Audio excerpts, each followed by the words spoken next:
Hi everyone, welcome to my channel. तो आज बहादुर कहानी का 5वां और अंतिम भाग प्रस्तुत करने जा रहे हैं आपके सामने। तो जहाँ से हमने कहानी को छोड़ा था वहीं से स्टार्ट करेंगे। बहादुर, मैंने कड़े स्वर में पूछा। जी बाबूजी, इधर आओ। वह आकर खड़ा हो गया। तुमने यहाँ से रुपए उठाए थे? जी नहीं बाबूजी, उसने निर्भय उत्तर दिया। ठीक बताओ, मैं बुरा नहीं मानूंगा।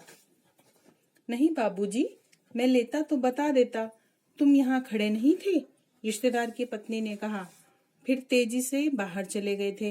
देखो भैया, सच सच बता दो, मिठाई खरीदने और बच्चों को देने के लिए ये रुपए रखे थे। मैं तो बुरी फंसी। अब वापस जाने के लिए रिक्शे के भी पैसे नहीं। मैं तो बाहर नमक लेने लगा था। सच सच बता बहादुर, अगर नहीं बताएगा तो बहुत पीटूंगा और पुलिस के सुपुर्द कर दूंगा। मैं चिल्ला पड़ा। मैंने नहीं लिया बाबूजी। बहादुर का मुंह काला पड़ गया। पता नहीं मुझे क्या हो गया, मैंने सहसा उछलकर उसके गाल पर एक तमाचा जड़ दिया। मैं आशा कर रहा था कि ऐसा करने से वह बता देगा।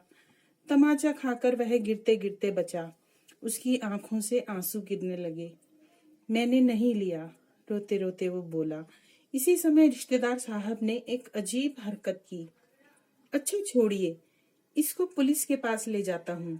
इतना कहकर उन्होंने बहादुर का हाथ पकड़ लिया और उसको दरवाजे की ओर घसीट कर ले गए। पर दरवाजे के पास उससे धीरे से बोले, देखो, तुम मुझे बता दो, मैं कुछ नहीं करूंगा, बल्कि तुमको इनाम में 2 रुपए दे दूंगा।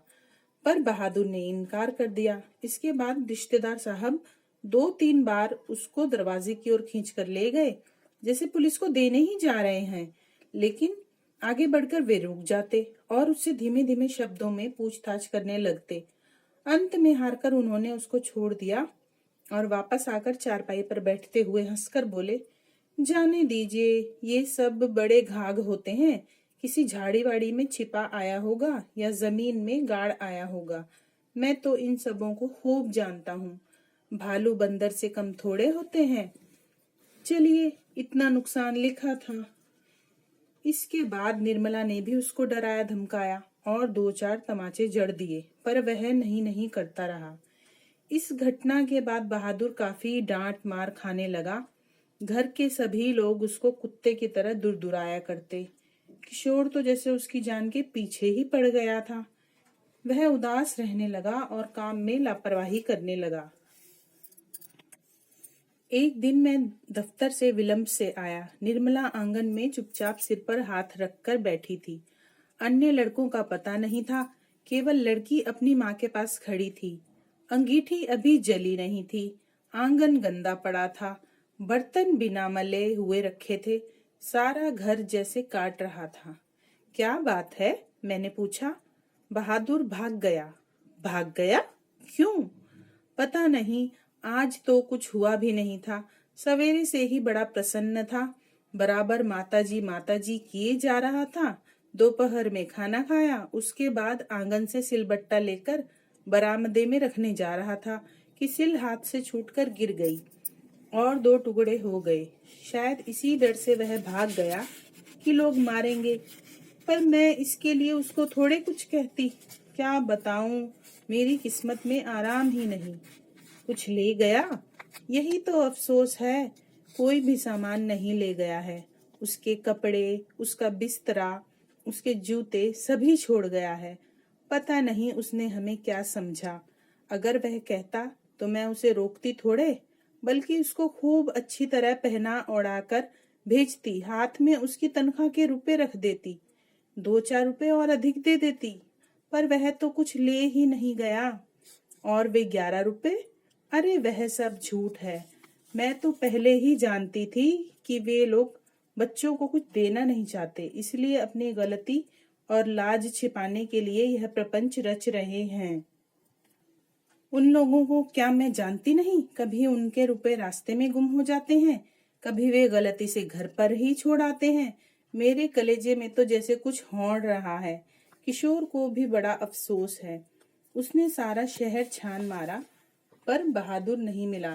किशोर आकर कहने लगा, अम्मा, एक बार भी अगर बहादुर आ जाता तो मैं उसको पकड़ लेता और कभी जाने न देता।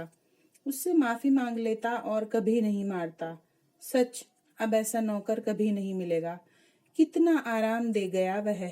अगर वह कुछ चुरा कर ले गया होता तो संतोष हो जाता। निर्मला आंखों पर आंचल रखकर रोने लगी। मुझे बड़ा क्रोध आया। मैं चिल्लाना चाहता था, पर भीतर ही भीतर मेरा कलेजा जैसे बैठ रहा हो। मैं वहीं चारपाई पर सिर झुकाकर बैठ गया। मुझे एक अजीब सी लघुता का अनुभव हो रहा था। यदि मैं ना मारता तो शायद वह ना जाता। मैंने आंगन में नजर दौड़ाई। एक और स्टूल पर उसका बिस्तरा रखा था। अलगनी पर उसके कुछ कपड़े टंगे थे। स्टूल के नीचे वह भूरा जूता था जो मेरे साले साहब के लड़के का था। मैं उठकर अलगनी के पास गया और उसकी नेकर की जेब में हाथ डालकर उसका सामान निकालने लगा। वही गोलियां, पुराने ताश की गड्डी, खूबसूरत पत्थर, ब्लेड, कागज की नावें।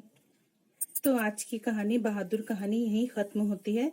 तो इससे हमें क्या शिक्षा मिलती है? इससे हमें यही शिक्षा मिलती है कि नौकर भी इंसान होते हैं, मनुष्य जाति ही होती है उनकी भी।